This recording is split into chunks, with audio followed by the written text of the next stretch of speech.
We're live. How you doing, Matt? Well, I'm okay, Brigaden. Thanks a lot for inviting me here. No, I'm glad you joined me. I'm glad you have the trust. First off, I would like to take the full liability for this live stream. Matt James has no responsibility for what is about to be shared. There we go. Let's get into this. Sure.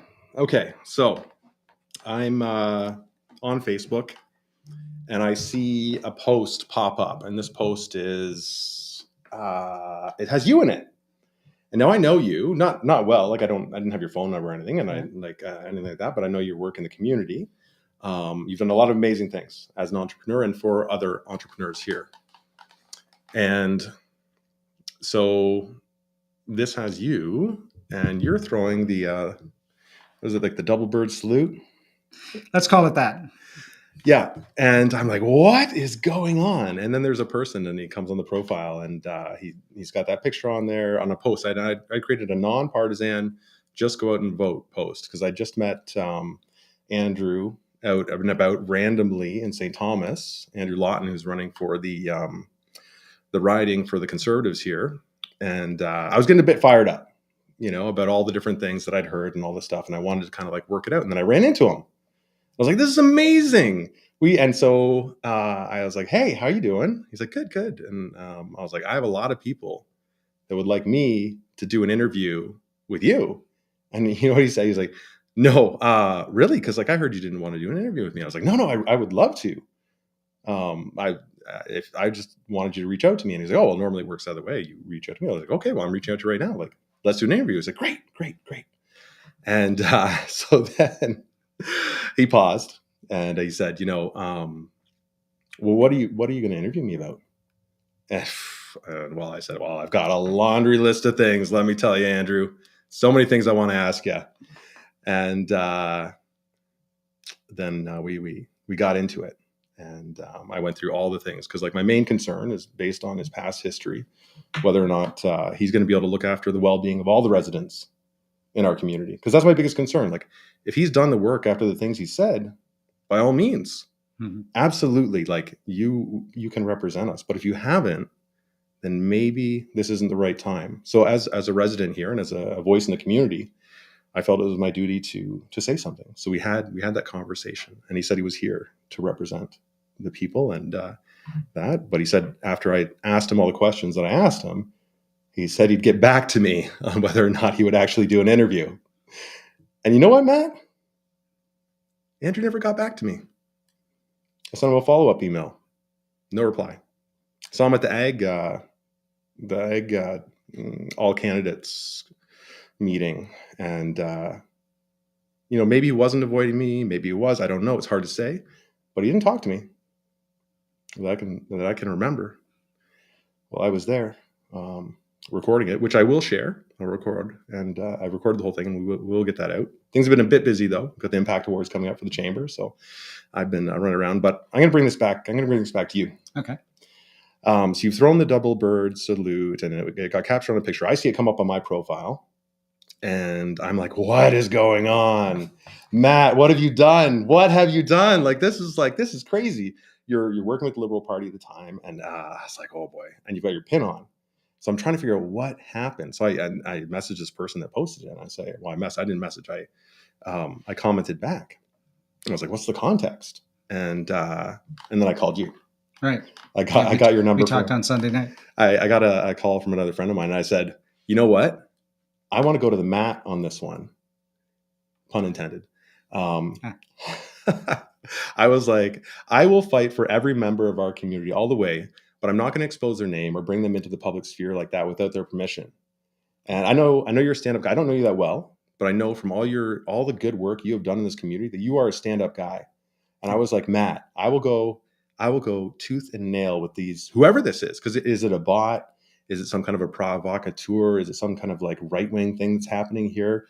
And I was like, oh man, I was like, I really want to do it. I told you, I was like, but Matt, I need your permission. Can I do this? Can I go to the mat with these people? And what do you say? I said I wanted to keep my head down and let it all blow over. But, here we are 3 days later, and I can tell you it hasn't blown over, and it's just getting worse. And so here I am talking to you today. Well, that was after. So at the time you said no, go ahead.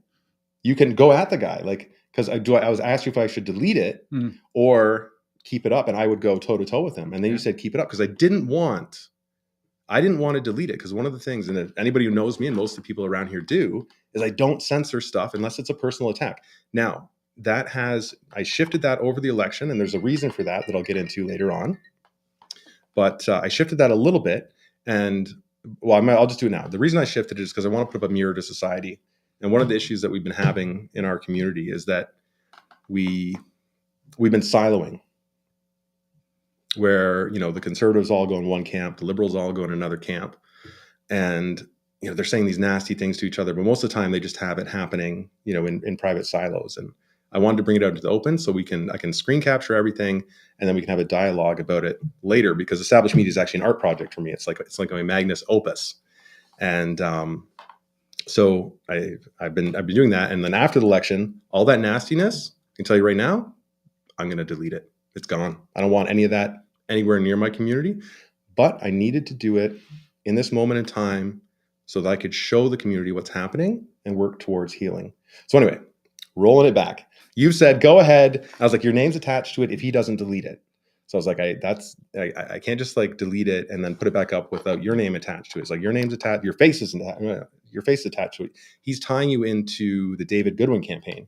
So he's not just posting it, out of just a picture of you. He's saying, here's this man throwing a double finger salute out of context. And you look at the picture and Matt, never seen you look like that before, to be fair.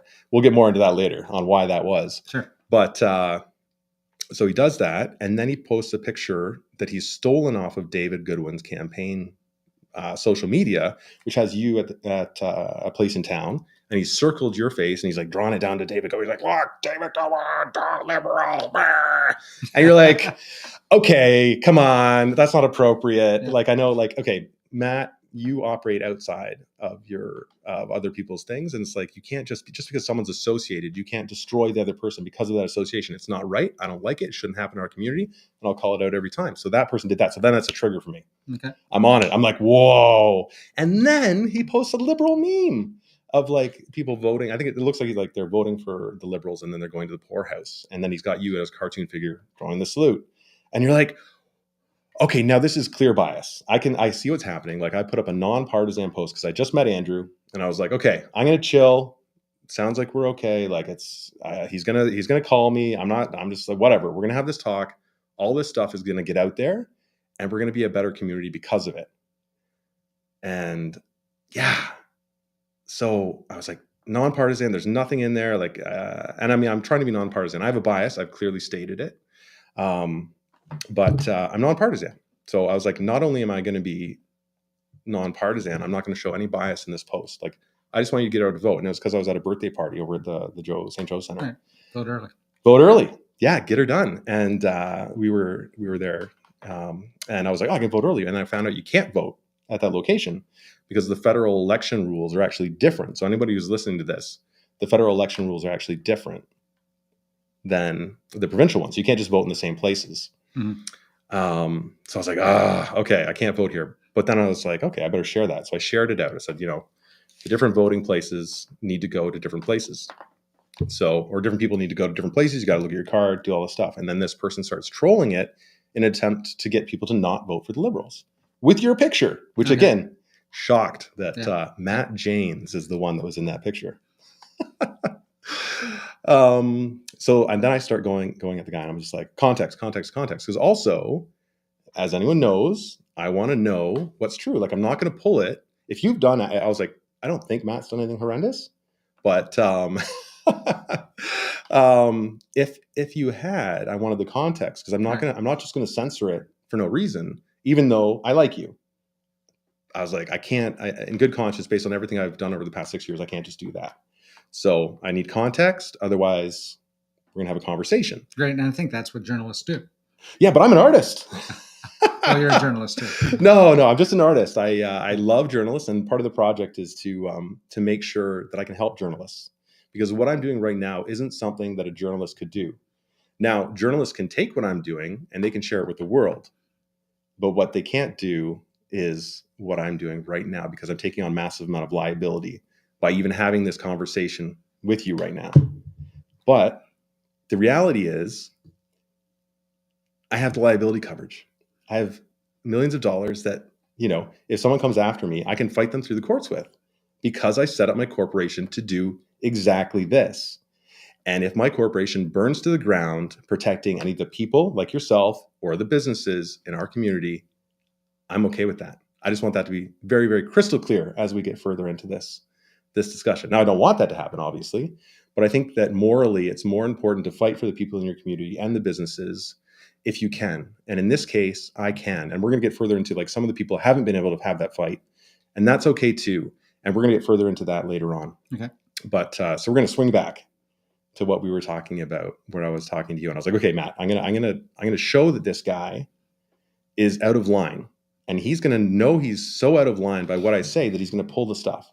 And when he pulls it, I'm gonna share it back up there to explain what's happening, because we need to inoculate our society against all this hate and all this propaganda that's going out there. So when he did pull it, I reposted it, but I blurred out Matt's face because at this time I didn't realize that it was going to be a national campaign. This is the first time I'd seen it. Yeah. I didn't realize this would go worldwide. It went like nationally, and then it went worldwide. I just did it because I like you, and I didn't want that to happen. If that was going to happen from like my post, I was like, no. So censored it all, reposted it, because what I said is that like, if you're a political provocateur and you're going after people at a rally and you're taking a picture out of context, which is happening a lot, and I don't approve of it, then you are disparaging a person's character who you probably don't even know with no context. But I want to show people that is happening, and I want to hold people accountable for what they're doing, because their actions aren't right. And most of the time they'll post it. If they get called out, they just disappear, right? And there's no one calling them to account. And then they do it again, and they do it again. And if there's not somebody or some corporation like established media that's going to call them out and fight the good fight, then it's just going to get worse. And everyone's always waiting for somebody else to do it. So Matt, thank you for putting your name forward on that. But let's get into the political provocateur stuff, because this is what people don't know. This picture happened out of context. It has been completely misrepresented in the media in terms of a boomers things. There's a bunch of boomer hate going on right now, which you are the face of. How does that feel? Hey, I'll admit I'm a boomer. And that's about the extent of it. First of all, I like to say that all this, the way it's being portrayed in the media is totally false, and it's fake news. I'm being portrayed as a boomer that doesn't care about young people or that sort of thing. And the way it's being presented is that I'm giving the finger to all conservative voters or young people, that sort of thing. But it's totally false. I reacted in the moment, and I was giving the finger to a particular cameraman who was taking my picture as I was waiting in line to see a Mark Carney rally. And let's talk about what they were saying, because what people don't know is all the things that were taken up. So I've heard that what they're doing is they've taken that clip and they're selling it for money. So they're profiting off of this provocateur stuff to get a reaction out of you. So these are journalists.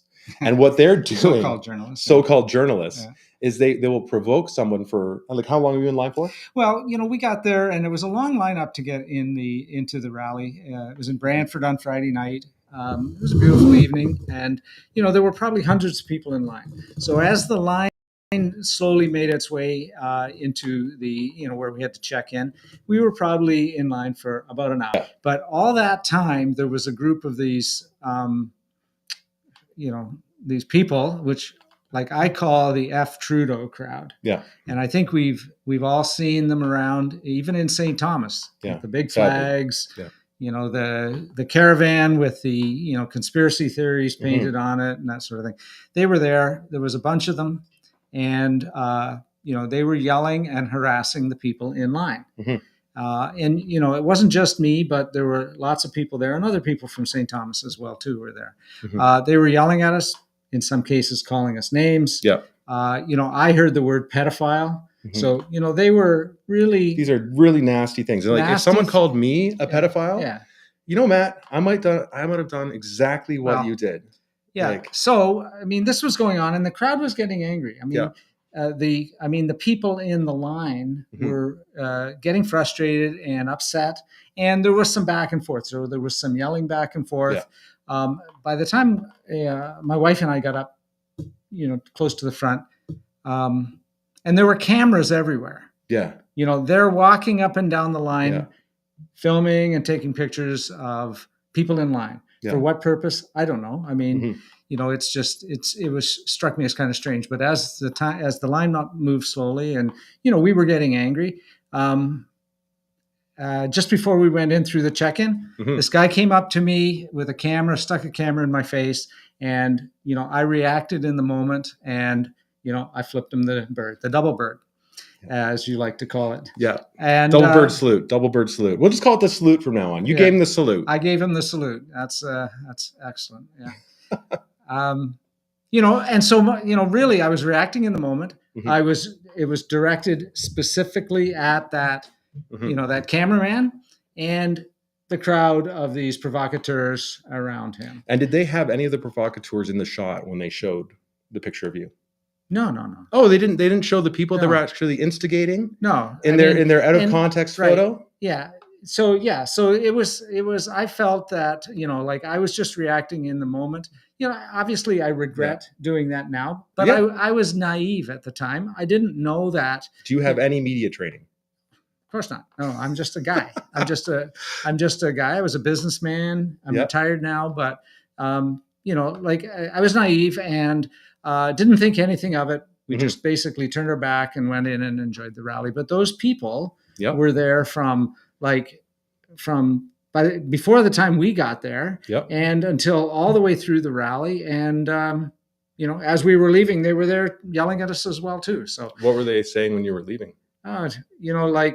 It was, it's a crazy conspiracy stuff. And a lot of it was about, Carney and Carney's family and just what were they saying about Carney's family?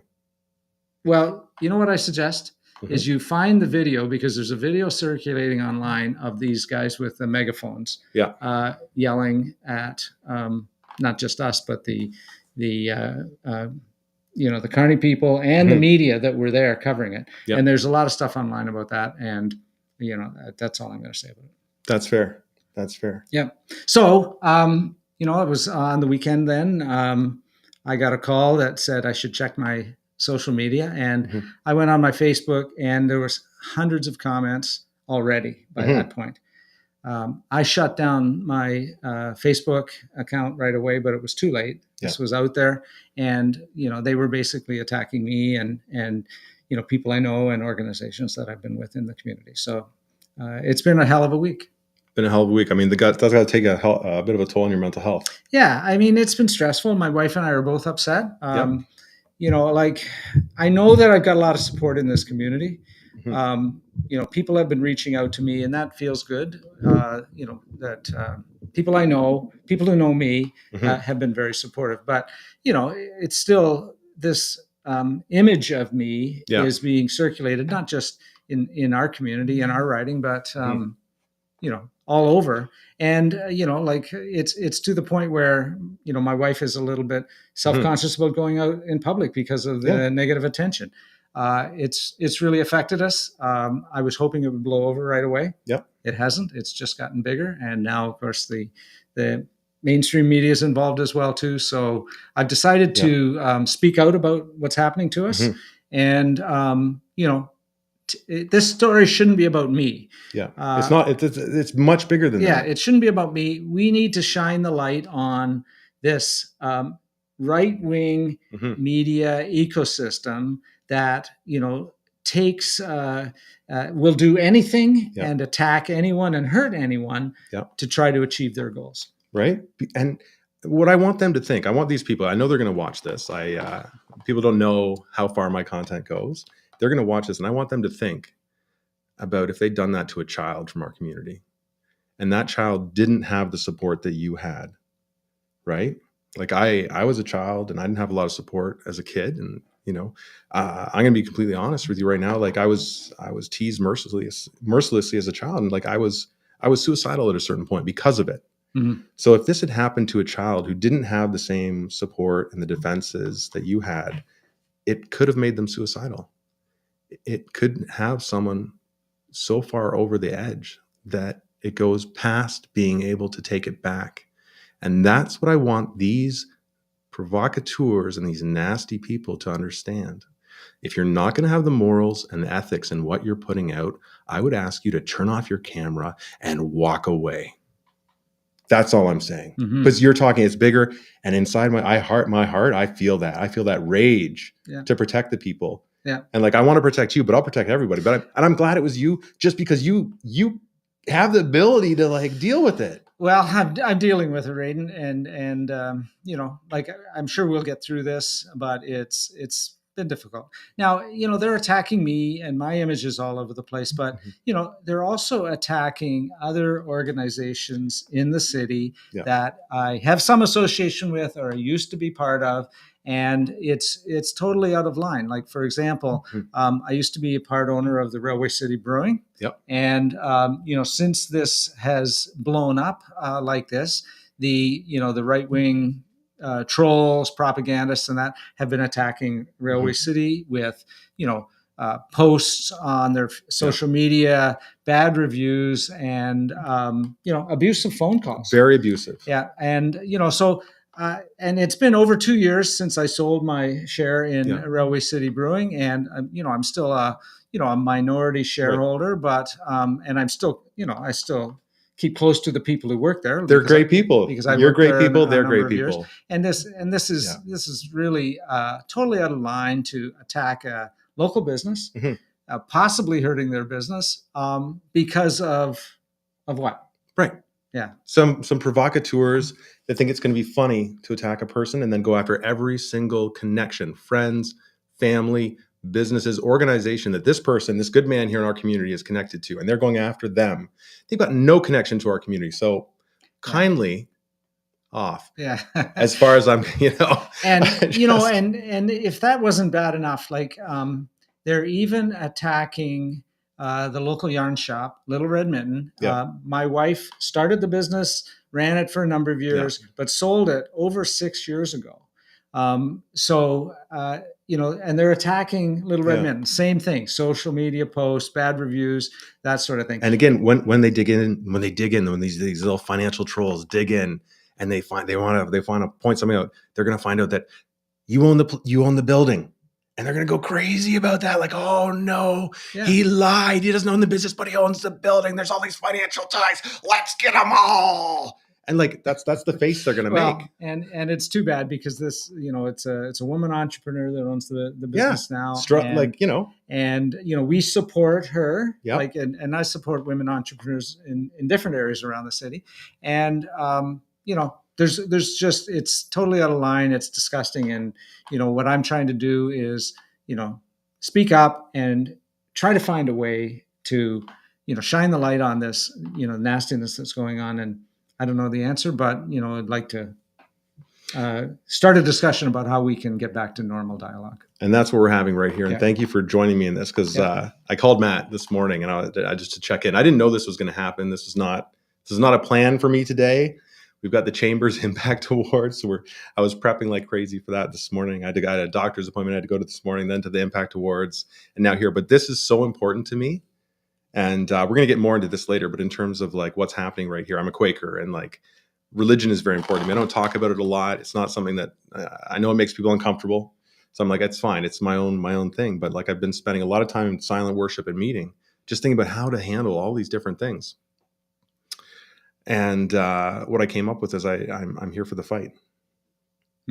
So let's pull it back to Railway City Brewing, because they're the ones that really got a bunch of a mess. Okay. And they did a post, and they're not social media experts, right? So they contacted you. They said, "Hey, Matt, this is all happening. Is it okay if we just put up a post?" Yeah, and I talked to the president there, and I understood that. I understand that this type of thing could hurt their business. He asked if he could put up a post that really get the facts out there. Yeah, Matt Janes is no longer an owner of this business. Things I do have nothing to do with the business, and so they put up a post on that.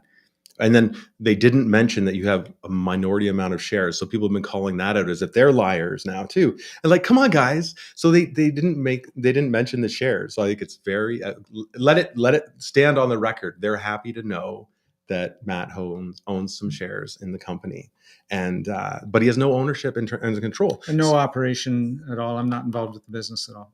And if that business goes down because what they are doing, how many people work there?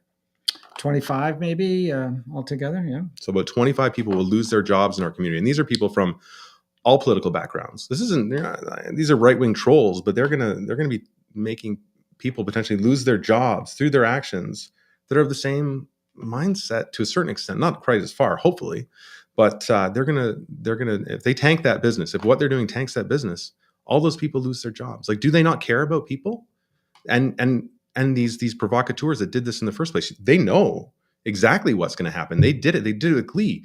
They're selling that clip for profit of you, and they don't care about you, and they don't care about the businesses that these are trolls are going after. It's very disgusting behavior. I'm very disappointed in them, and they need to think twice before they do that kind of stuff, because in our community, we look after the people here. And when people come after us, we defend them. And that's what we're doing here today. Mm-hmm. Yeah, and it's been good to hear. Like, I haven't been on social media all week, but it has been good to hear through family and friends that people are standing up for the brewery and the yarn shop, and my friends and family are kind of standing up for me as well too. So I popped into the brewery the other day to have a beer and give them some support with some friends as well because of that. And I think, and this is what I want to make clear as well, because some people they're giving the brewery a lot of strife because they didn't just stand up for you. And the reason the brewery wasn't able to, as a business, is because, as we were just talking about, if they do that and these trolls go even crazier and they go more rabid, then they do potentially lose their business. But before they did that, let's be very clear about this. Before they did that, they talked to you to make sure it was okay. This isn't like they're disassociating from you and they're not friends with you anymore. They're still friends with Matt. No, that's right. And I think, the idea, that was earlier in the week, and I think the idea was that, you just don't want to feed more stuff to these people. Like, it's like, take the oxygen away from them and hopefully it'll quiet down. But, I think in the environment we are right now, that strategy doesn't seem to work anymore. It's like, there's so many of these internet trolls that are just propagating this stuff that, if you try to react to them, it's going to make it, we believe it's going to make it worse, but that doesn't matter. They're still going to make it worse in any case. Let's jump into this a little more. So we're speaking of these trolls, and another thing they do is they'll come after you, like they'll threaten legal action. So I did that post defending you, and then saying, hey guys, this isn't this. We need to inoculate our society against this kind of stuff. We need to stand up for it. This is what's happening. There are trolls doing this stuff. They're attacking a member of our community. It's not okay. None of us support that. And sorry, I lost my train of thought there. I was just kind of going legal action. Right. So then I did that, and then I got a message saying there was legal action that was going to be taken, and I was like, oh, okay. And I think about it. I was like, well, I haven't, as far as I know, I stated my opinion. Like, these are the things that were posted by them, and I stated my opinion about it, which is that I think it's propaganda, but I need context. Like, just let me know. Yeah. So I'm still waiting for an answer on that one. And it seems like these people that we're talking about, it seems like they're all about free speech until until you impede theirs. Yeah, or until you try to have free speech of your own, and then they don't want you to talk. Yeah. So this person wanted me to take the whole post down. I'm like, I can't take that thing down. Mm-hmm. Like, this is the election happening right here. You can't just delete this. This is very important to me, and it's very important to our community to keep this up and protect you. Yeah. So I said, you know what? I have liability insurance. I don't think there's anything there whatsoever. And I talked to some other folks, and they don't think so either. Okay. So I was very happy about that. Yeah. And it's just a toxic environment out there. And, if this can happen to me, like, this could happen to anybody. I reacted in a normal way in a stressful situation. And it's been just blown out of proportion and used against me. But, if it can happen to me, it could happen to anybody. And I especially feel for, like, politicians or elected officials who have to, go through this all the time. And I got to say that, women politicians in particular suffer a huge amount of abuse. Yep. And often it's like sexual in nature and that type of thing. And, honestly, I don't know Mhm. what can we do about it? I mean, like, is there a legal recourse for me or Mhm. that sort of thing? I don't know, because I mean, they just seem to, disappear once you start fighting back to them. And if you look at my track record with established media, that's one of the things that I've been doing in our community is for good politicians. When someone goes after them, I stand up for them because I know who they are and I've worked with them, and I can be that third party voice where if they attack someone, whether it's a council member or mayor in our community, and I know them, Mm-hmm. I can say, "Hey, guys, this isn't appropriate," and I can have that voice. And usually, I just do it privately, but I can also do it publicly on Facebook or wherever else if I need to. Mm-hmm. Facebook is really the only one that I Mm-hmm. use, but it's like and do that a little bit. And now I'm really getting into the fight. Now this really got me in there. So here we go.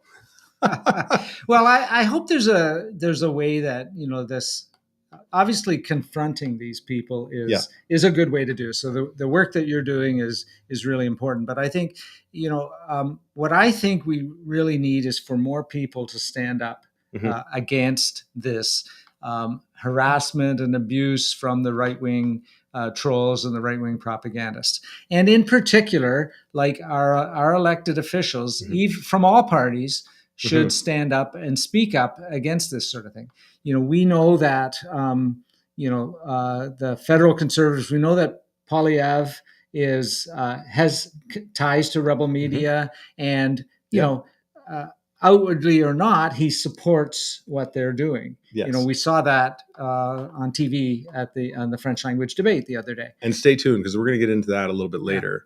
And there's another one, True North, which our local candidate Andrew Lawton has ties to as well. Yeah, and if he and other conservative people would speak up against this, that would be a way to kind of bring some, normality back to our situation instead of the toxic environment we're in. But we know that, or we don't expect Lawton to speak up against it. I expect him to, because he's part of it. I expect him to speak up to it, Matt. We're going to call him out right now and get him to come into line and speak out against that. I understand you feel that he might not. I have faith, the good in all people, that he's going to come out very strongly against this type of stuff. Yeah, but he's a right-wing podcaster on True North, and I don't think he apologizes for that. I mean, it may seem like he's apologized for some of the things that he said in the past, but he doesn't apologize for the fact that he's a right-wing podcaster. And the podcast that he does is part of this problem. It attacks people and takes things out of context and doesn't give, and hurts people and doesn't give them a chance to properly discuss it. And I think that's really like at the end of the day, like my main concern is based on things that he's said in the past that he has apologized for, is whether or not he's done the work to represent the people that he's belittled on those podcasts.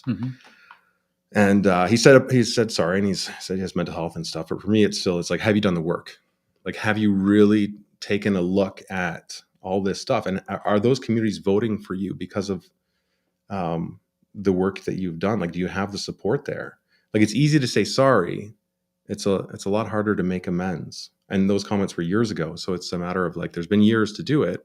Let's talk about it before the election so that people can feel comfortable. I mean, it's over 50% of our riding. If you include women and minorities in there, that's like, it's probably around 54% of the people in our riding have been hurt by those comments. And that's where I really want to know, like, maybe he has, I don't know. I want him to address those things publicly before we get into this election, which is one of the reasons I'm doing this right now, because I think it's important. Yeah, and I don't know if I'm being targeted in particular at this time because I participated in the peaceful rally against extremism in front of Andrew Lawton's office a couple of weeks ago, and I was there with like 300. Yeah, a couple hundred people from all walks of life. My parents were there. Yeah, and like, we were trying to stand up for what we believe are the values of our community, and so I don't know if I'm being targeted for that. Well, I was proud to take part in that that rally because I think that that the values that he shows aren't the values of me or the community. What I really like, so Matt, I was thinking about this, and I talked to you about this as well. It's like, I wondered if because you were in that rally and I did I tried to post about it on Facebook and it was completely censored. It's maybe over a dozen times I tried to post my pictures from the rally, and every time Facebook would either say it's you're spamming, we're not allowed to go, or it would just wouldn't post it, and I have no idea why. And I did one thing where I've got some workarounds where I tried to post to both, to Instagram and Facebook, and the Instagram one went up. And you can see on my phone here on my Instagram account, the Established Media one, I didn't do any like big sign ones except for, oh wait, is that the Brantford Boomer there? Is that Matt James? Is this the same? That's the same guy. Looks like me. And so we had a quick chat at the rally. And you know that I have a real hate on for 3-word slogans. The 3-word slogan. And the reason I do is because I find them like so disgusting, and they boil everything down to 3 words, and there's so much nuance there. Nothing can be boiled down to a 3-word slogan. It doesn't work. It's easy to do, and it's easy to get people on side to vote for a 3-word slogan, but there's a lot of mess involved in cleaning it up. And I love the fact, and we talked about this, that you were doing it as a protest, where you were putting up that mirror. And this is what I've talked about doing with like established media. You put up the mirror to the other side. And if they call you out on it, then you call them out on all their stuff and you make them take it down. Because if they don't like that 3-word slogan, then they shouldn't like theirs either. Right. And one thing I just want to pull it back to, and we were talking about the protest and provocateurs, like left wing, right wing, they both do it. And we need to call out both. I'm with you. You're on the left wing. We're talking about the right wing now. But I want to make it clear that if I see stuff that happens on the left wing that I feel is unacceptable, then I'll also call that out. And just to be clear, Graydon, I don't consider myself left wing. Sorry, at all. I made an assumption there. I'm supporting Liberals. Mm-hmm. I really believe that David Goodwin will be a good MP for this riding. But I'm very much a centrist. Mm-hmm. Very much kind of a. Like I think the majority of people is that I'm kind of right in the middle, and I support social programs and I support fiscal responsibility. So like that's the ideal right in the middle. But the problem is that the conservatives these days have gone so far right that they just don't listen to people in the middle like this anymore. Right. So you're getting some of this right wing provocateur stuff. They're not calling it out. It's potentially hurting people in the communities in which they're running, which honestly, it makes no sense to me whatsoever that they would do that and hurt their own people or the people they're supposed to represent by doing this type of stuff and not calling it out and supporting it. And I do want to call out something as well in the way that they're funding it. They're doing it through a charity. So if you don't know, True North was a charity back in 2017, and it got taken over by a bunch of right-wing people, and they've turned it into a news outlet. And so people can donate to this news outlet and they get a charitable receipt for it. So it becomes like a propaganda wing of any right-wing ideologue. So you can send you're like, oh yeah, I want to support right-wing media propaganda. Let's be clear. This is probably propaganda in my opinion. That's my opinion. But they're like, okay, so we're going to send this, and they're going to get a tax receipt for it. Whereas we pay taxes, or if we support another thing, then like that's the money out of our pocket. We don't get a tax receipt for it. And what I'm concerned about, and again, this is just pure speculation, but I'm concerned that you've got multiple parties that have no direct connection to each other, but through things like the Signal chats, one person can donate money and another person can send a message to someone else about, what article they want to go out or what cause they want to promote. And there's no way to tie it back to any accountability. And not only are they able to do that, they're able to do it through a charity organization. Let's be clear. This is, according to Canadian law, this is perfectly legal. Like they're not doing anything illegal, but, morally, I'd say it's highly questionable. You're talking way over my head on that. I'm not familiar with how these things work. Most people aren't. No, most people aren't. And like I said, I was naive about a lot of things. But what I do know is that, when you're in their crosshairs, it can be really hurtful. And, they've represented me. They're using my image all over. They've misrepresented, kind of who I am and what I stand for. And Yeah. I think the more people that speak up about it, the better. I mean, Yeah. it is a sad commentary on how our world is, but how politics work is that this is bringing this hyper partisan, uh, you know. Uh, U.S. based or U.S. style politics. In the U.S., it's like half of the people think the other half are the enemy. It's ridiculous, and we don't want that in Canada. No. Do we want that type of thing in Canada? No. I think there has to be a way that we dial this back and just sit down and have normal political discussions. So what you might not know, and what's really fascinating to me, is that like True North Media has now rebranded to Juno News.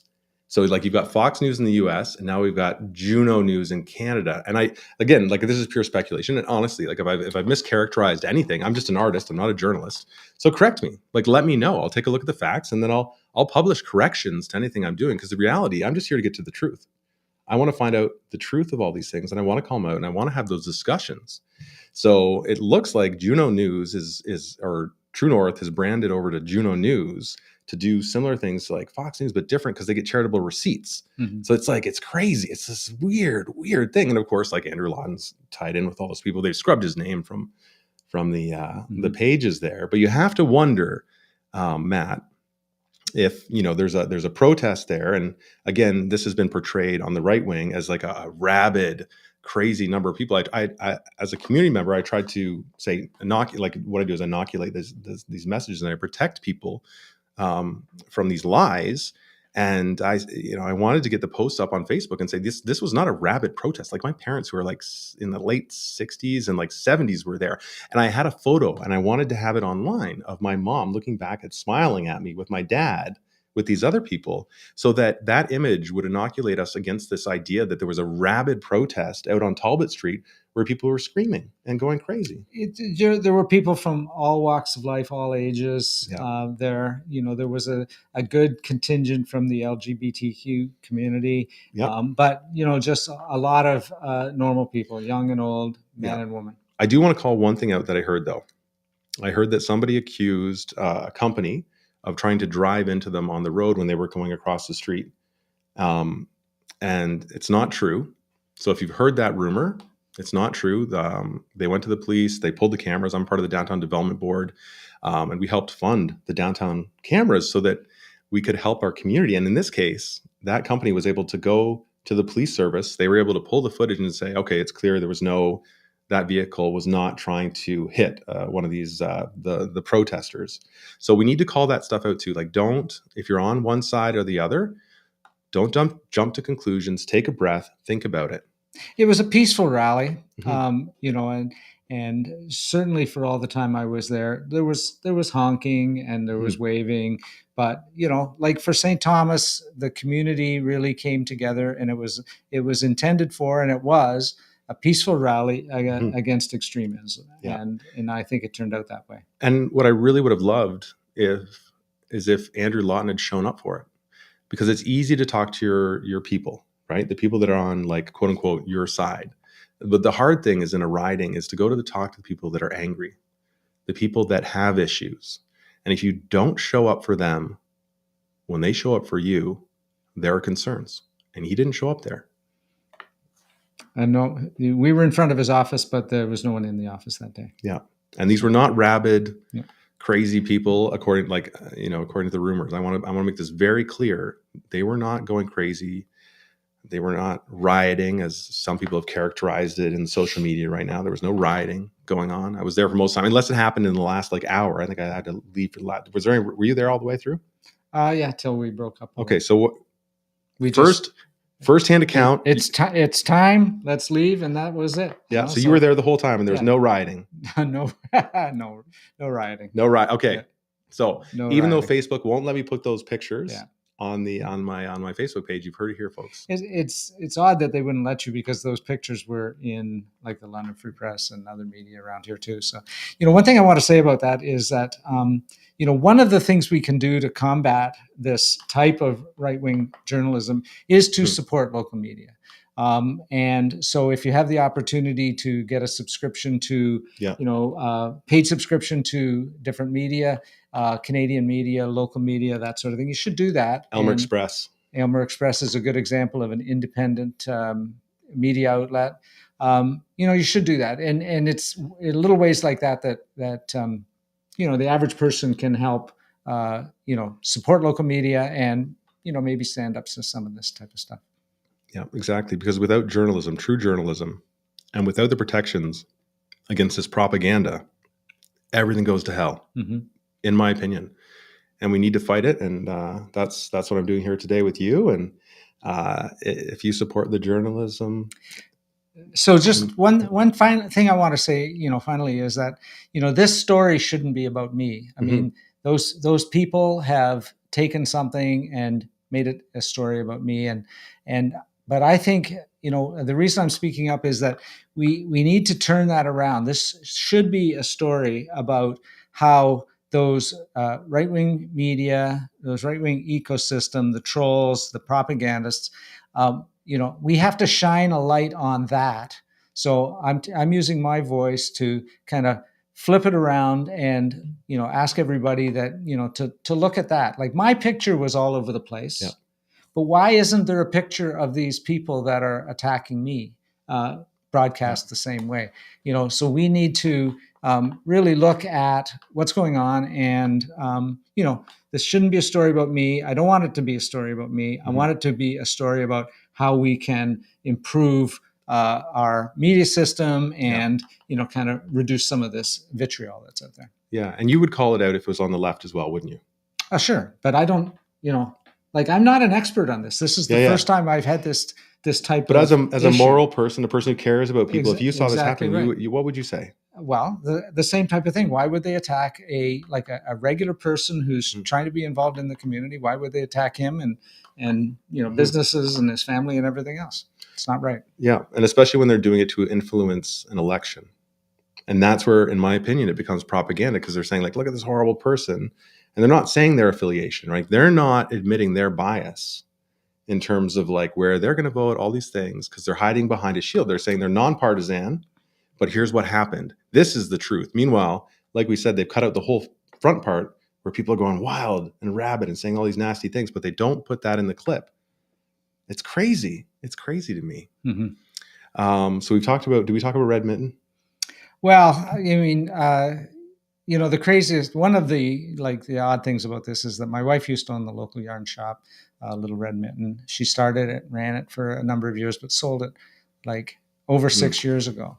And, they're attacking, using me to try to attack Little Red Mitten, which really has nothing to do with this discussion and nothing to do. I mean, these are just some women entrepreneurs that are trying to run a business. They do a great job in the community, and it's just wrong. And these people, what they're doing is they're going online, they're finding old records. They think there's associations, and they're not actually accurate, which is like the Rarely Say Brewing. They thought you were a part owner because they found some old records online. And certainly, I'm in the media at different times for different things. And so they find pictures of me associated, for example, with the Queso Station or the Railway Museum or the Elevated Park. Yeah. Those are charities in the community that I support. I'm on the board. I support them through donations, and I support them by hands-on volunteering work as well too. And so they're attacking charities that I'm involved with as well too. So really, no excuse for that. No, absolutely not. We've got some trolls that have joined us here. So welcome, Lorraine. Welcome to this conversation. I look forward to answering your comments after we're done. A very important conversation that we're having right now. Yeah, and I think that's what I want to highlight is the fact that these trolls, they don't live here, they don't know the people, they don't know the businesses, and they're using outdated information to go and attack. So they're trying to attack businesses that are associated with you or your friends or your family and all that kind of stuff. But they might be finding stuff, as in these cases, it's outdated. And they're attacking people and they're hurting people that have no connection to you anymore. Aside from in these cases, like a couple tangential ones, but they haven't found those ones. They found the big one. And so that's why we talked about the little ones, so that they don't watch this and say, oh, but they didn't talk about this, and feel as if they've caught us in a mistruth, because then they're going to go crazy on that one too. And the reality is, we're just being honest. Mm-hmm. This is how it is. You have no ties to those businesses. There's some tertiary minimal things, but there's no real benefit to you. But there's a massive amount of hurt that will happen to those people and their families if these trolls are allowed to do this. So someone needs to speak out and say no. And I think that we were talking about this earlier. It's like it needs to happen at the political level. Mm-hmm. Politicians have the power to legislate this away if they want to. Well, legislate it, but even, speak up against it, not support it, minimize it as much as possible. I don't know if there's legislation. I'm not any kind of expert on this, but I think the more people that, speak up against it and, kind of call it out for what it is, it's going to lead to a better environment. We need democratic safeguards against this. And I'm just doing this because I care, but I would rather just be painting pretty pictures in my art studio all day. But okay, we're going to get into something a little more heavy. Okay. All right. So the reason I started Established Media, and then people probably don't know this, is there was a family here, an immigrant family, and they were in the parking lot of the Elgin Center. And then they ran into this man who was spouting hate at them, who thought they were Muslim. And the 13-year-old child pulled out a phone because he's media savvy, his parents weren't. And he started recording this man spewing these hateful things at them, these anti-Islamophobic things. And once the man saw that the child had a phone and was recording him, he went and got a baseball bat from his car. And then he went to try and attack the child with the baseball bat. And luckily his father, who's from South America, has dealt with violent people before. And so he jumped in front of his son. He put his back in front of the bat. And the bat smashed into his body and it cracked several ribs. But he did that to save his child. And then there was a woman, the principal of the Sparta school at the time. And she was in the parking lot. And she came forward. And as she was coming forward and telling him to stop, he ran away and he jumped in his car and he drove away. And so this was reported in the media, the mainstream media, the liberal media, let's be clear. And it was reported that, basically the gist of the story is that we're a racist community and everyone stood around while a man attacked an immigrant child with a baseball bat.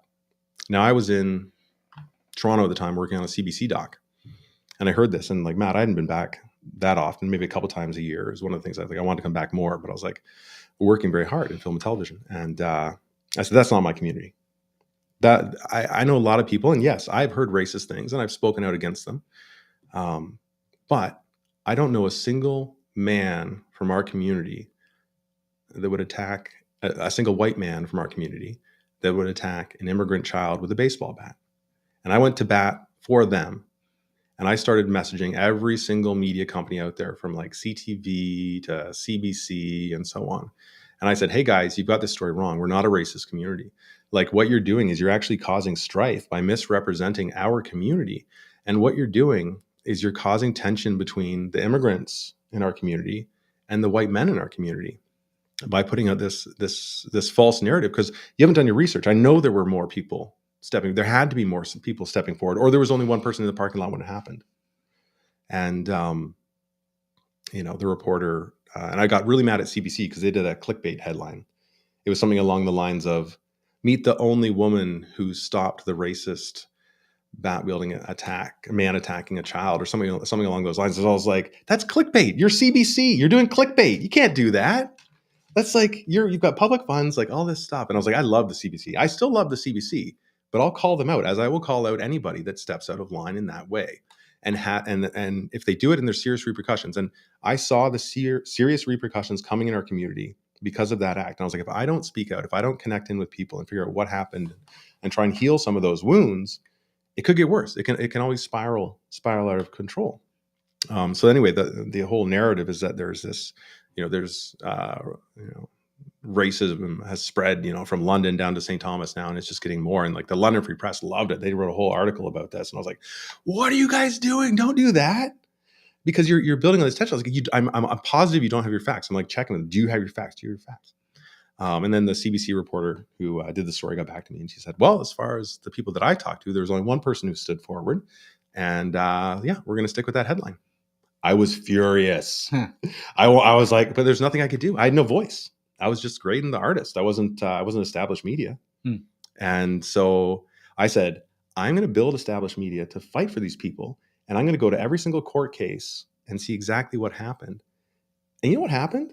It turned out that, like I said, they're Hispanic, but the person confused them for being Muslim and then attacked them. And then in the court case, like it was treated very differently once they realized that he was a white Jewish lawyer. And immediately, everybody, all the journalists, they just switched to that narrative. And there was no apology to our community for calling us a racist community and creating tension that should never have been there between the white people in our community and the minorities. And the media created that. And I called them out on it, and they wouldn't do anything. So that's where I got furious. So I went to all the court cases, and I can go into more detail some other time on this stuff. But it was horrendous the way it was handled. And the journalists weren't reporting exactly what happened in the court. So the family was there, and the family was very understanding. They were like, obviously, this guy has mental health issues. Like, for this to happen, I talked to some other people in the community, and they said, well, maybe there were some drugs being sold around the Elgin Mall, the Elgin Center at the time. That's probably, he probably got some drugs and was high on some drugs, like not pot, though. They were like, and these people are fairly expert at drugs, these friends of mine. So they were like, I'd say like, crack or cocaine. This is what he had, right? And like, you could go to any expert, and I'm not an expert. I have no idea. I've never done any of those things. But they were like, yeah, looking at him and the way he was acting and all that stuff, it probably was. But no one was calling him out on it. And in the court case, they said that he was at the Elgin Center or the Elgin Mall he was trying to get collectibles because he's really excited about all his little collectibles. And at the time, like I'm sure back in like 2017, 2018, like the mall was empty. You had like the food court, you had the movie theater, you had the gym, and like maybe a couple other stores. But like, I'm really curious as to like the store where he was trying to get his collectible. I was like, that's a reach, guys. I don't think you even went inside the Elgin Mall or the Elgin Center to like look for these collectibles, because like I don't know if I could find them. It was a desolate wasteland. I've got pictures from the time there. And there was a meet and greet that was held there by the chamber, and the whole like where like Giant Tiger is and all that. It was all opened up because there was like nobody there. So I was like, okay, that's a stretch. That's ridiculous. Like he's not being honest about why he's there. First, okay, so not being honest right out of the gate. Then the lawyer got up and asked the family to apologize, asked the family to thank his client, the guy that attacked the child with the baseball bat, for not putting him through the ringer, because as like a wealthy family, they could, and he was a lawyer, so he knows all the things. He's like the grandson of Nathan Phillips. You're just like, what? And the lawyer stood up in the court, looked over at the family, and said, I hope you appreciate the fact that my client isn't taking you through this, that we're just letting this go as is. And like, as someone just sitting in the back of the courtroom, I was in shock. And like, their defense lawyer didn't say anything. The journalists have never, as far as I know, I've never seen that reported by the journalists that were there. There were a lot of journalists there because it was a big story. So also furious. And then at the end of it, like I was talking to the family at the time, because like, I want to give them support. They need support. They need to know that, the white men in our community are not like that we will come to you and we will say, what do you need? Do you need anything? And they were like, we're okay. But yeah, thank you for coming. And, it was a very strong family. They're still here, and they're fantastic. So then at the end of it all, of the court case, they'd insisted, like, obviously, like I was saying, he's got mental health issues. Like, all we want is for him to work with immigrants. That's all we want. Just when he does his community service and he's in Toronto, do your community service with immigrants. And his lawyer protested. He's like, I object. He's like, what is the problem with that? And he stands up and he says, well, my client's got a job, and like it might interfere with his job. So I don't know can we just not have that as a part of it?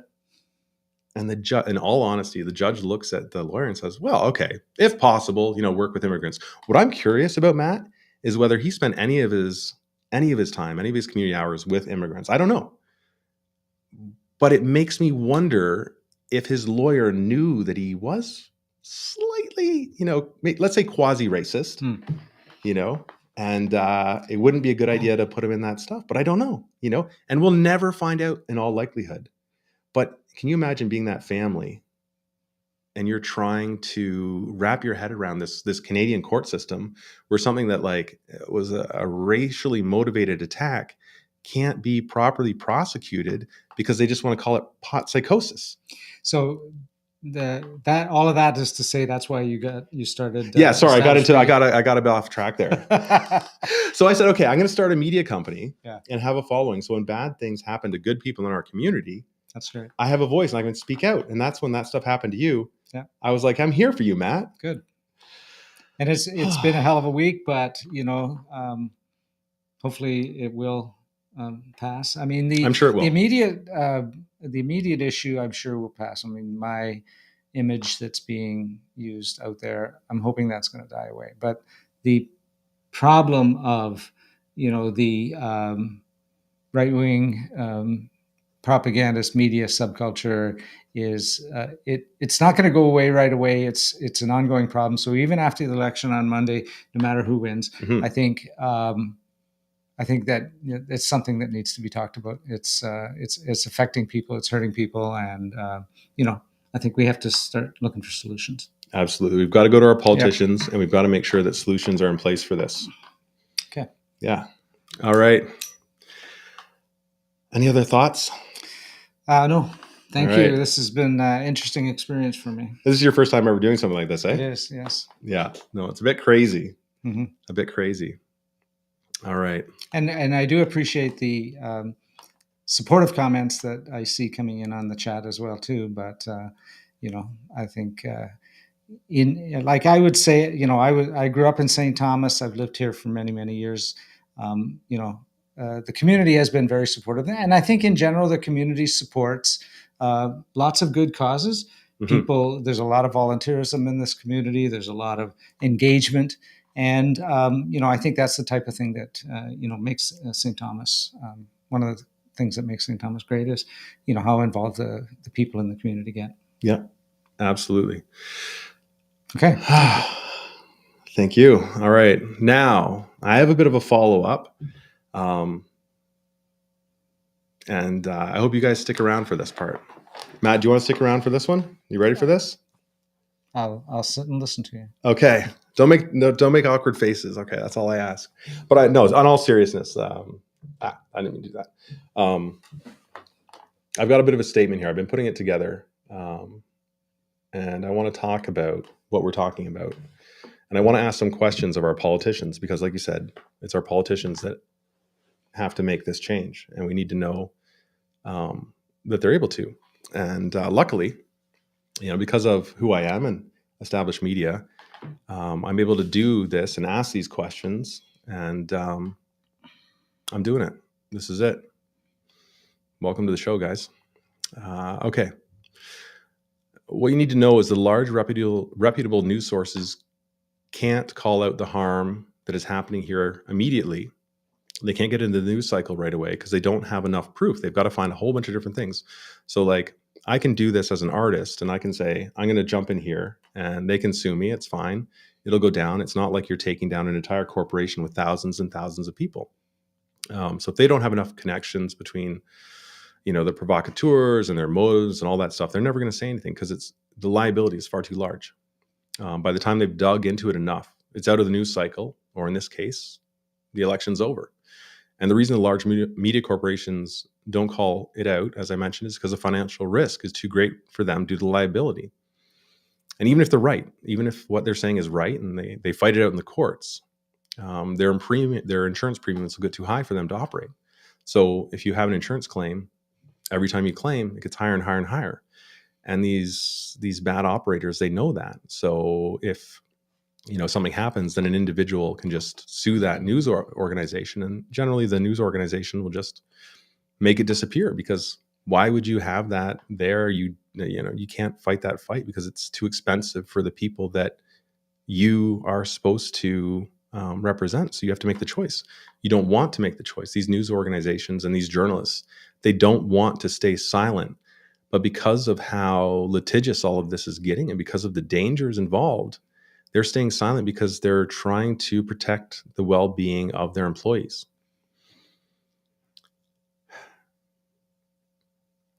Like I was saying, it's like even if they're right, they can't. But, and here's the thing, this is where it gets interesting for local news companies. Even if a local news company went under, as my corporation likely will after this, I know that I have enough support, enough local support in this community to start another corporation, and it'll do the exact same thing every time I need to do it to protect the people in this community. And that's what these provocateurs and all this nastiness, they don't understand that, because I'm not doing it for money. I'm doing it to protect people. That's what makes me feel good, not money.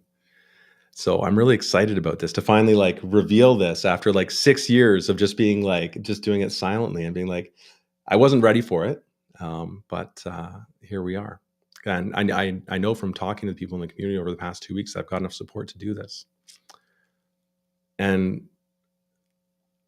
I just want people to know I'll call it out, and I'll fight the propagandists all the way through the courts. As I said, until my corporation burns, and then I'll start another one. And I'll do the same thing until there's no more profit for these so-called journalists to continue their work to protect my community. And now I have a question for Pierre Poilievre.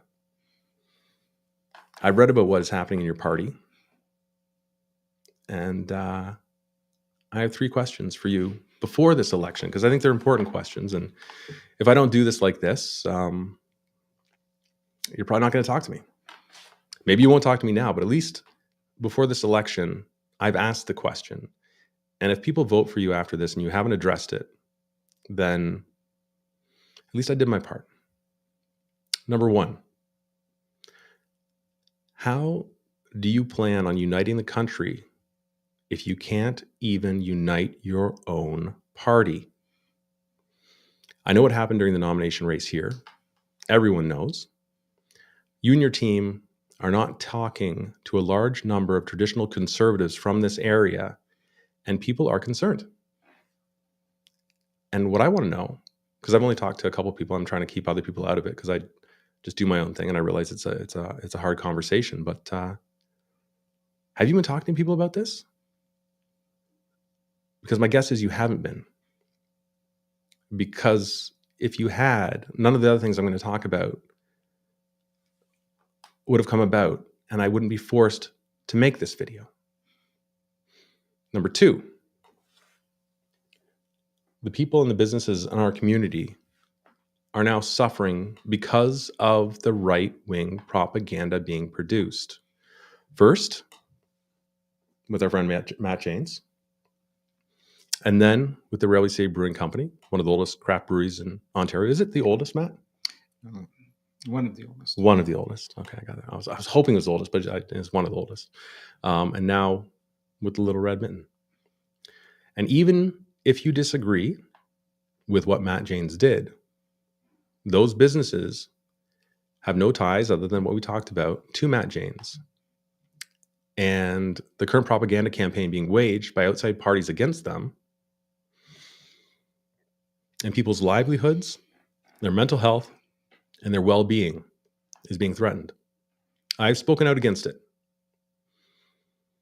Will you, as the man asking to be elected as the next Canadian Prime Minister, fiercely speak out against it, as I know you can, and get all the provocateurs and online trolls to cease and desist to protect the well-being of the people in our riding? Will you do that? That's all I ask. Is that too much? I hope not. Now, sorry, I do. I get emotional. It makes me angry when I think about people getting hurt in my riding, or the businesses and the people they're connected to, or the organizations and the people they're connected to, or any of the other families that have to deal with this propaganda that people are producing with no concern for the well-being of the people that it affects. And thank goodness it was Matt, because Matt's a strong guy and he was able to take it. But somebody else, I know, and it wasn't easy. I was talking to Matt. I called him, I think it was on every day or so, just to check in on his mental health, because I know what it can be like. All right. Andrew Lawton, you're running for the PCs here, or the CPC. I don't know what it's called, the Conservatives. I told you I'd like to interview you. You said that you heard that I didn't want to interview you, to which I replied that I'd love to. And this is when we ran into each other in the community on Saturday.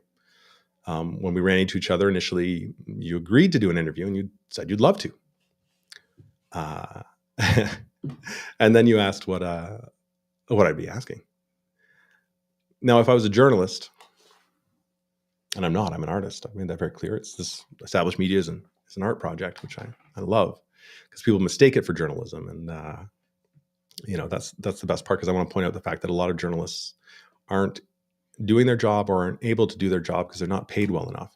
And that's why people mistake me, an artist, for a journalist. I think it's humorous to me, but it's also a call to action for Canadians to fund journalism in our country properly. And I'm not talking about funding me. I'm an artist. Fund the news organizations that will protect us from propaganda, that will help us point out these things and inoculate us against this nastiness that has become so pervasive. And right now we don't have the protections in place because, and I'm sorry, I mean, in terms of the Liberal government, they put this stuff together, and I feel very strongly that news should be back on Facebook.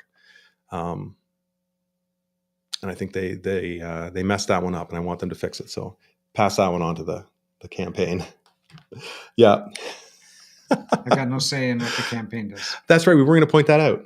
You actually have no say. So No. People that are saying you're partisan and all that stuff, like, well, I support I support David Goodwin, the Liberal campaign, but I'm a volunteer on the campaign. I'm out knocking on doors, handing out flyers, putting up signs. But I have no say on what the campaign does or says. So we're going to jump back into this. So you asked what I'd be asking, and I apologize if I was a bit accusatory. I've been feeling a lot of the emotions from a lot of the people in this community, especially the groups that have heard things that they found very disturbing. And you asked what I'd be asking, and I'm not a journalist, and if I was, I'd never have divulged what I was asking, because it could come across as, well, you don't do that if you're a journalist, generally. And things can go off on a different track, so you don't do that. Otherwise, you're just giving a person like a platform where they can just say, this is my platform, I want to do it. So you don't do that. But in this case, I wanted to, because I thought this might be the only chance where I would actually get to talk to you and ask you the questions that mattered to me about the well-being of the people in our community. And I'm glad we had that conversation. But after I asked you the questions, the ones about your past comments, the ones you've apologized for, and have you done the work to remedy the situation so that if you are elected, people will be comfortable going to you for help, the help they need. If a Muslim woman comes to your office, can she feel confident that she'll get the help she needs? But my biggest concern is if she goes there my biggest concern is she doesn't go there. Because she's heard about all the things you've said, but she hasn't heard about the good work that you've done, which is why it's so important to be very clear about the good things you've done that counteract and remedy the harm that you caused. That's my concern. I expressed that. I feel I expressed that very clearly.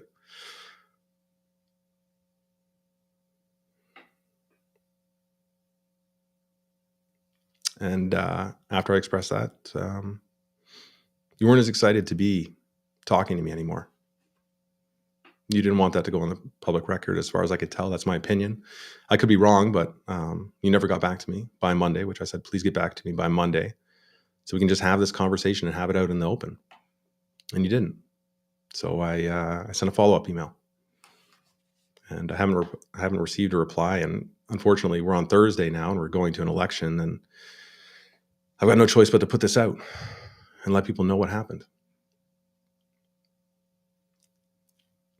And that you didn't want to talk to me, and you didn't show up at the debates or the all candidates meetings where the hard questions would be asked. And as someone who allegedly asks hard questions, I really feel it's important that you have the integrity to answer them yourself publicly.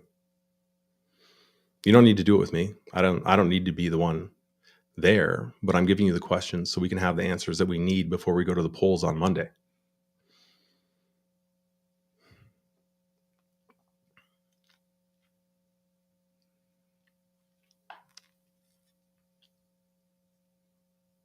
And I guess another concern is that it's not that you said these things in private. These were things that were said publicly for profit. You belittled women and minorities and Muslims as a way to make money. And yes, you can say it's mental health, and that's it's a valid reason for those things to happen in some cases, but I don't know that necessarily means you are the man to represent those residents in our community yet, if you haven't done the work. So, questions for you.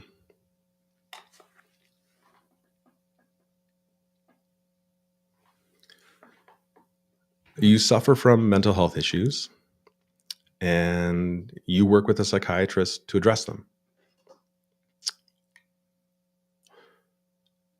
As someone who suffers from mental illness and one who knows it can drive a person to suicide when they are isolated from their community by personal and public attacks, as someone that currently has had others in our community publicly and very vociferously publish personal negative material about yourself that people have called out.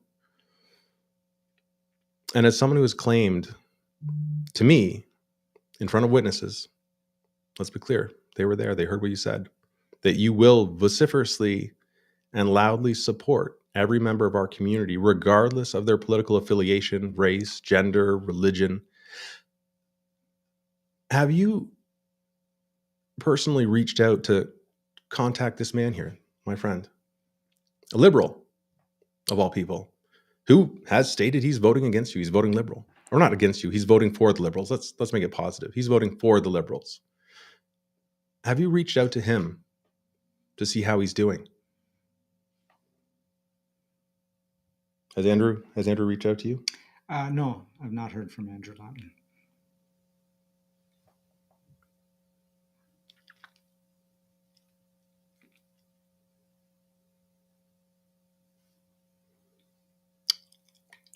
It is easy to say hurtful things. It is easy to then say sorry. I think we can all remember being on the playground as kids and being taunted by bullies incessantly. The only break would be when a teacher happened by and asked them to say sorry, and they would. And then as soon as the teacher was gone, they'd start again. Be right back at it.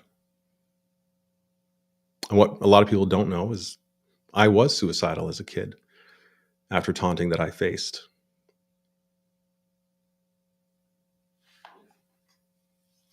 I know the pain it causes.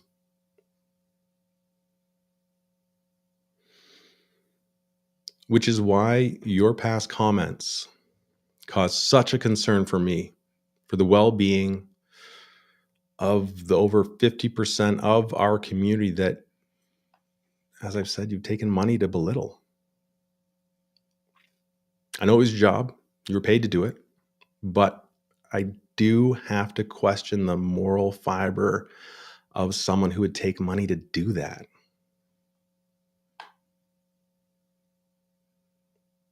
As I've stated before, maybe I'm wrong, but I'm concerned about the risk for our community members.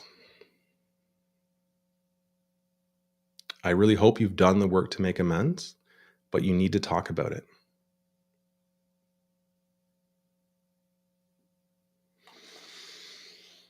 As I've said, here's the next question. As I've said, it's easy to say hateful things. It's easy to then say sorry. It's hard to do the work to earn forgiveness and trust. Over the many years since your most egregious statements, what have you done to make amends to women, minorities, immigrants? I've heard you've said things about our Aboriginals, but I haven't double checked on that one. But it's concerning that people have said you have, and the LGBTQ plus community.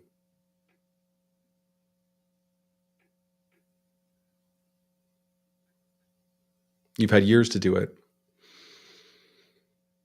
I would like for our community to see the work, or for a strong statement that if you haven't, you will start today. We need that from someone who's going to represent us if you are elected.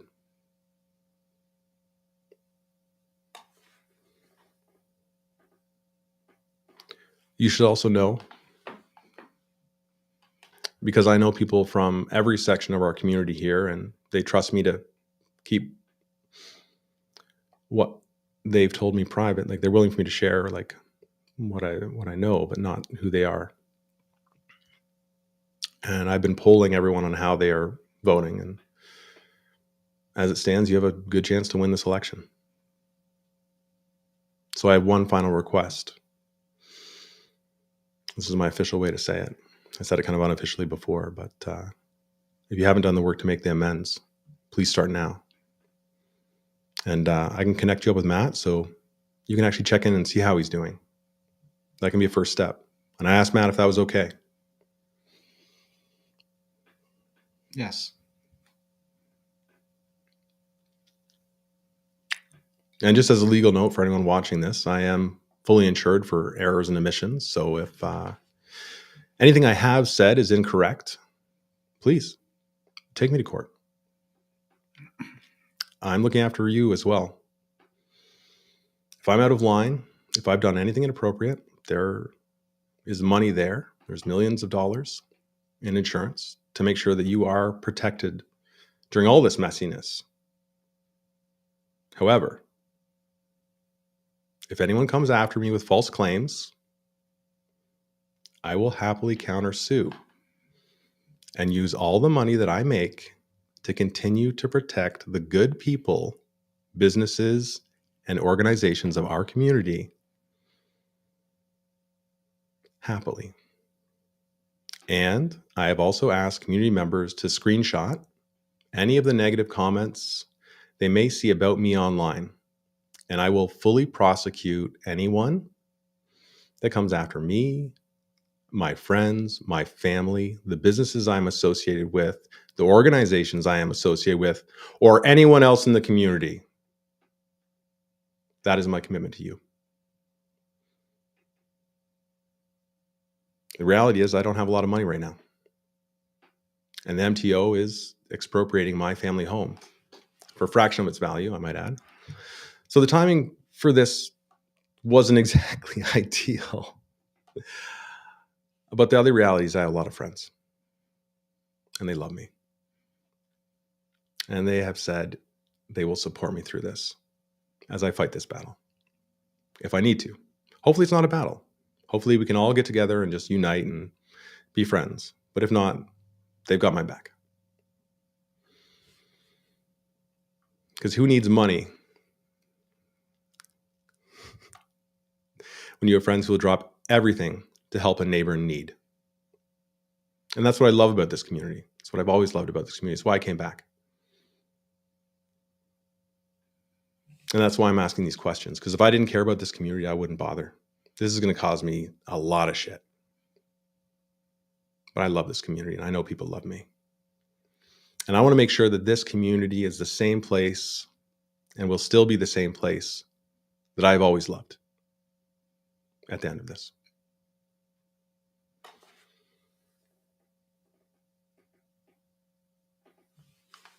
And for all the Christians out there and anyone that believes in God, what you probably don't know about me is I'm actually a diehard Christian as well.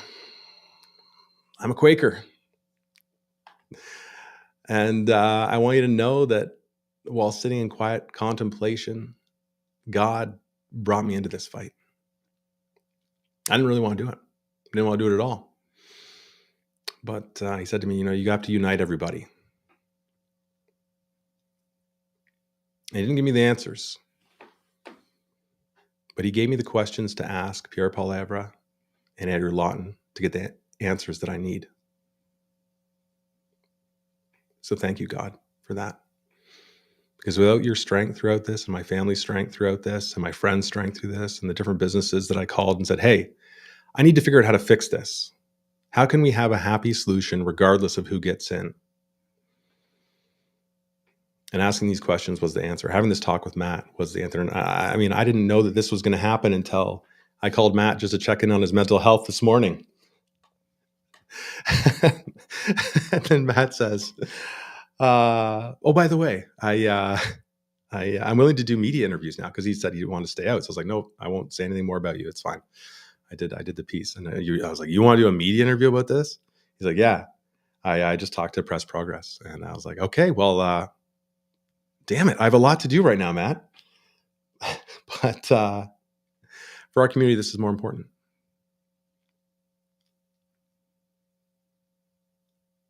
Every life is precious because there is that of God in every one of us.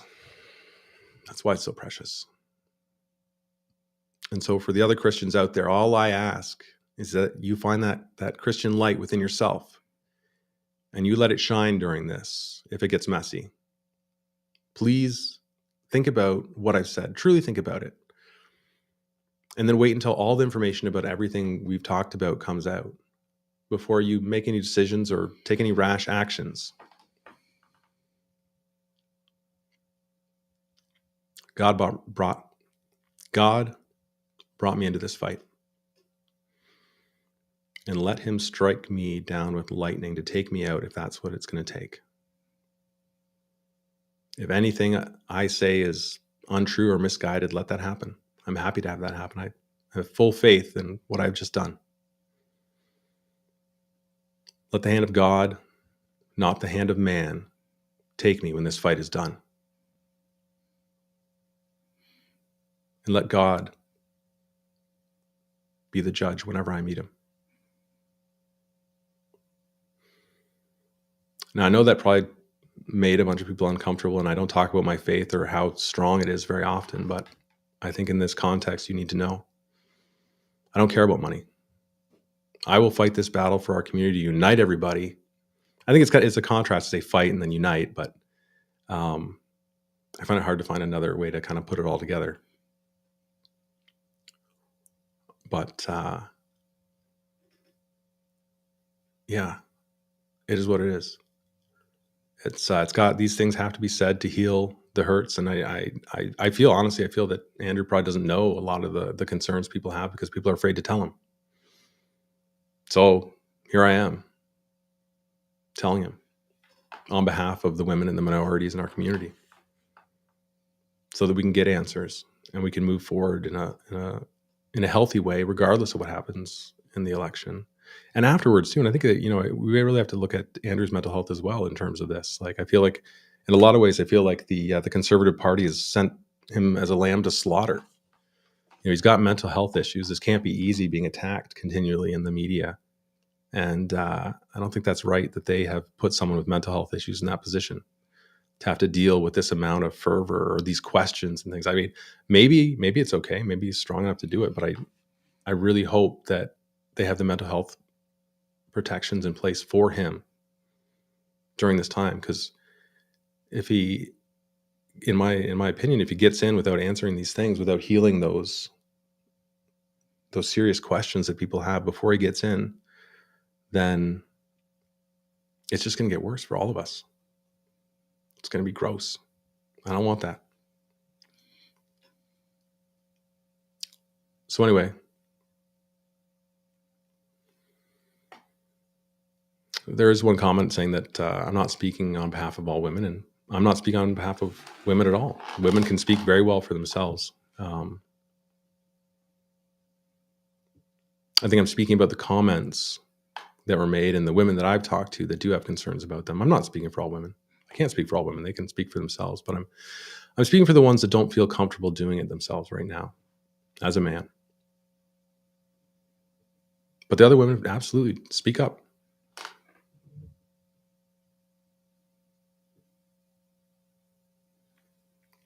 And if anybody else has questions they want me to ask Andrew before this election goes through, I might not have time to do another podcast. I'm pretty busy, but I'll put them on the Facebook page if you want questions. And we're going to stop all the negativity. They have to be questions that are about principles, not about the person. They have to be things that will find healing for all this stuff.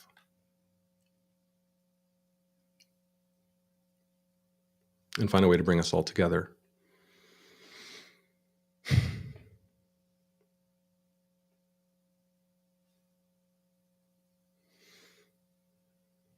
Appreciate everyone that watched. I appreciate everyone that's going to watch. And Matt, you put yourself out on the line for this, and you've put yourself on the line for our community multiple times, and you've just done it again to get this message out there. And I think it's going to reach a lot of people. I think it's important to get out there. Thank you. And thank you for the work you do, Graydon. Appreciate it. You got it. All right, everybody. Hope you enjoyed the craziness of that. We're just going to slowly wrap up here. Goodbye.